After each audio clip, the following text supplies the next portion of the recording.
Louvado seja nosso Senhor Jesus Cristo e sua Mãe Maria Santíssima, sempre sejam louvados. A paz de Cristo, amor de Maria, meus irmãos. Chegamos à primeira sexta-feira do mês e eu quero te lembrar da nossa comunhão reparadora. Já é o 5º mês que nós estamos caminhando juntos para formar as 9 primeiras sextas-feiras do mês, confessando e comungando na intenção de reparar o Sagrado Coração de Jesus e também, claro, na intenção de receber as 12 promessas que Jesus faz, particularmente a promessa que é chamada grande promessa do Sagrado Coração de Jesus, que é a certeza da minha e da sua salvação. Que isso está fundamentado na palavra de Deus, que diz para nós em João capítulo 6, quem come a minha carne e bebe o meu sangue tem a vida eterna. Entenda bem, meus irmãos, não está falando no futuro, não é terá a vida eterna, já tem.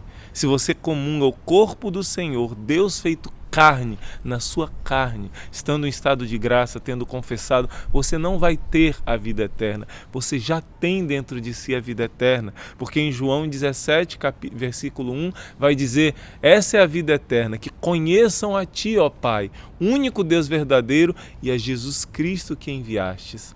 Você tendo Jesus dentro de você verdadeiramente, você já tem a vida eterna. Vamos meditar juntos João capítulo 6. Você vai ver que todo esse capítulo é maravilhoso. Jesus falando de todo o mistério do seu corpo e do seu sangue.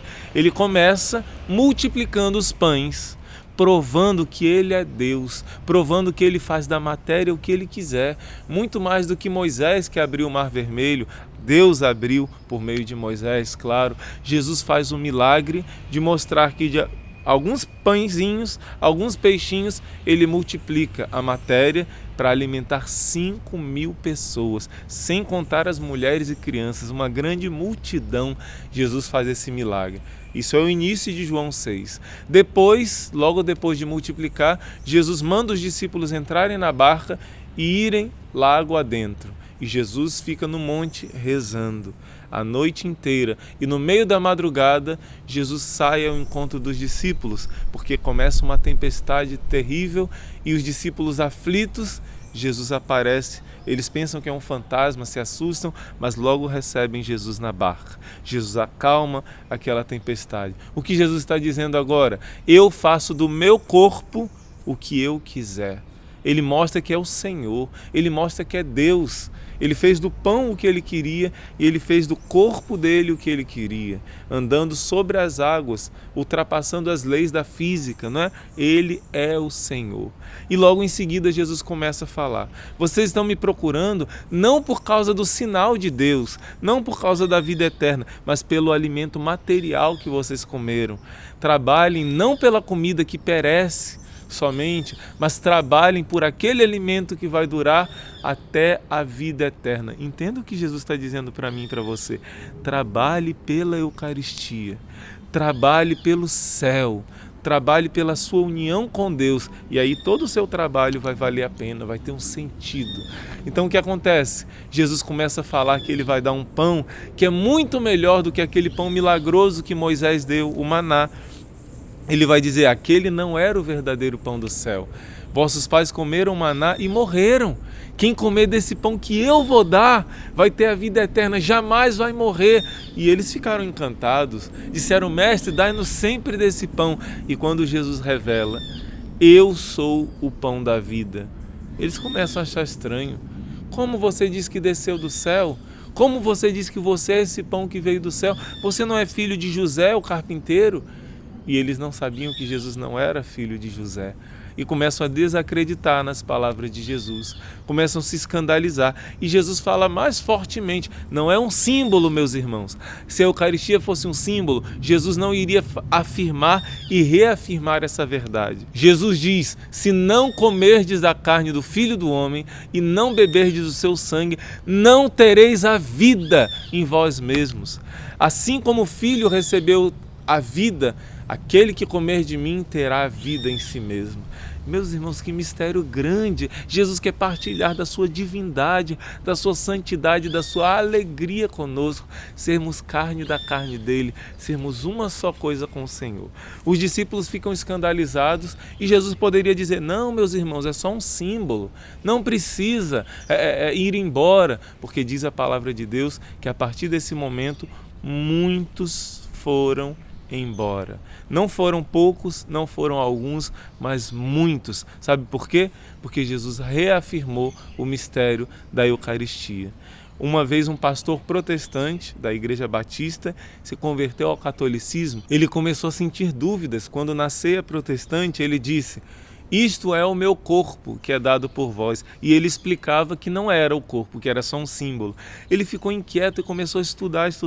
Mas quando ele chegou em João capítulo 6, ele conhecia o grego. E no grego Jesus usava o verbo phagin, que se escreve phagem. No grego significa comer, mas significa também tomar, receber o pão que eu vou dar, que é a minha carne. Então poderia ser um sentido simbólico. Mas quando os discípulos começam a se escandalizar, Jesus muda o verbo. Em vez de phagin, ele usa trogin, que significa mastigar, comer, trilhar com o dente, de uma forma literal, impossível de interpretar de uma forma simbólica. Quando esse pastor protestante viu isso, ele ficou tão impressionado que ele fechou a Bíblia e disse: eu acredito, Senhor, que é o teu corpo, sangue, alma e divindade. Meus irmãos, vocês estão vendo a grandeza dessa promessa que Deus faz, e essa promessa é para mim, é para você. Santa Teresinha vai dizer: Jesus não desceu do céu para ficar numa âmbula de ouro, mas para descer ao meu coração, ao seu coração. E eu termino contando para vocês, meus irmãos, um breve testemunho do poder da restauração que a Eucaristia pode fazer na nossa vida. Um casal que era para todos referência de um casal perfeito, maravilhoso, feliz, que se amavam muito, apaixonados uns pelos outros, né, um pelo outro. E no decorrer da caminhada, isso é natural acontecer, vêm as dificuldades. E por causa de muita dedicação ao trabalho, ele acabou deixando de dar carinho, afeto, atenção à sua esposa, à sua família. E ela cobrava esse carinho, cobrava essa atenção, porém, ele não percebeu a importância e a necessidade disso. Ela começou a receber carinho de uma outra pessoa e deixou a família. Ela dizia que seu coração ficou gelado como uma pedra de gelo, e ela se afastou, traiu o esposo e passou a viver com outro homem. Este homem foi um homem realmente que tinha fé em Deus, amor a Jesus e amor à sua esposa. Ele perseverou todos os dias rezando, confiando e esperando. Até o lugarzinho dela na mesa estava ali, sempre arrumado para ela. E ele rezou, foi a Medjugorje, rezou o rosário, jejuou, perseverou nessa luta, e quando chegou o dia da primeira comunhão do filho deles, ela veio somente para participar desse momento social, vamos dizer assim, e o sacerdote, na hora da primeira comunhão da criança, deu para a criança, e quando ele ofereceu para os pais, ele deu para o pai e ele comungou, e quando ele mostrou o corpo de Cristo para a mãe, e ela sabia que ela não podia comungar, pois estava em situação de pecado mortal, ela baixou a cabeça e ali ela chorou, se arrependeu profundamente por causa desse momento com Jesus Eucarístico. Caiu no coração dela a graça de Deus, o arrependimento como filho pródigo, e todo esse matrimônio foi restaurado depois de 5 anos tendo abandonado a família. Entende, meus irmãos, o poder que a Eucaristia, desse homem comungando com frequência por ela, foi por meio da Eucaristia que esse casamento foi restaurado. O Senhor quer derramar muitas graças na sua vida. Eu te convido hoje a ler João capítulo 6 e fazer uma comunhão reparadora com muito amor ao Sagrado Coração de Jesus que está presente na Santíssima Eucaristia. Deus te abençoe, meu irmão, minha irmã, e eu te convido também a você ajudar essa obra de Deus que é o Instituto Rested. Nós estamos em campanha para a construção da nossa capela, para que esse Jesus Eucarístico seja adorado dia e noite, noite e dia, intercedendo por você, intercedendo pelo mundo inteiro, pela igreja. Você quer ajudar essa obra de Deus? Você pode nos ajudar com o pouco que seja, conforme a generosidade do seu coração. Aqui embaixo tem o link Doe e você pode nos ajudar da forma que você quiser. Acesse e você vai ver as nossas obras sociais, os nossos trabalhos e como você pode nos ajudar. Deus lhe pague, meu irmão, minha irmã, e até a próxima, se Deus quiser.